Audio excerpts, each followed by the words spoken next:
ராஜபக்சே வருகையை கண்டித்து தாம்பரத்தில் ரயில் மறியலில் ஈடுபட்ட ஒருங்கிணைந்த அம்பேத்கர் மக்கள் இயக்கத்தினர் 50க்கும் மேற்பட்டோர் போலீசாரால் கைது செய்யப்பட்டனர். காஞ்சிபுரம் மாவட்டம் தாம்பரம் ரயில் நிலையத்தில் ராஜபக்சே வருகையை கண்டித்து ஒருங்கிணைந்த அம்பேத்கர் மக்கள் இயக்கத்தினர் ரயில் மறியலில் ஈடுபட்டனர். பாரத பிரதமராக நரேந்திர மோடி பதவியேற்கும் விழாவிற்கு இலங்கை அதிபர் ராஜபக்சே வருகை தர உள்ளதை கண்டித்து ஒருங்கிணைந்த அம்பேத்கர் மக்கள் இயக்கத்தைச் சேர்ந்தவர்கள் மற்றும் இயக்கத்தைச் சார்ந்த மாணவர்கள் சுமார் 50க்கும் மேற்பட்டோர் தாம்பரம் ரயில் நிலையம் முன்பு ஆர்ப்பாட்டத்தில் ஈடுபட்டனர். அதனைத் தொடர்ந்து தாம்பரம் சென்னை ரயிலை மறித்து ஆர்ப்பாட்டத்தில் ஈடுபட்டனர். ஆர்ப்பாட்டத்தின் போது நரேந்திர மோடி அரசை கண்டித்தும் ராஜபக்சே வருகையை கண்டித்தும் கோஷமிட்டனர். பின்னர் ரயில் மறியலில் ஈடுபட்டவர்களை போலீசார் கைது செய்து தனியார் திருமண மண்டபத்தில் அடைத்தனர்.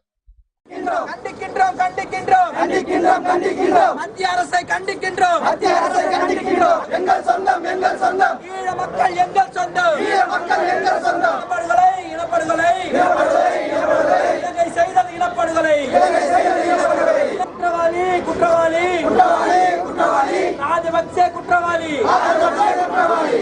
இலங்கையில் ஒட்டுமொத்த தமிழர்களை கொன்று குவித்த ராஜபக்சேவை புதியதாக பொறுப்பேற்றிருக்கும் மாண்புமிகு மோடி அவர்கள் அழைப்புவிட்டது கண்டித்து இந்த ஒருங்கிணைந்த அம்பேத்கர் மக்களை உண்மையாக கண்டிக்கிறது.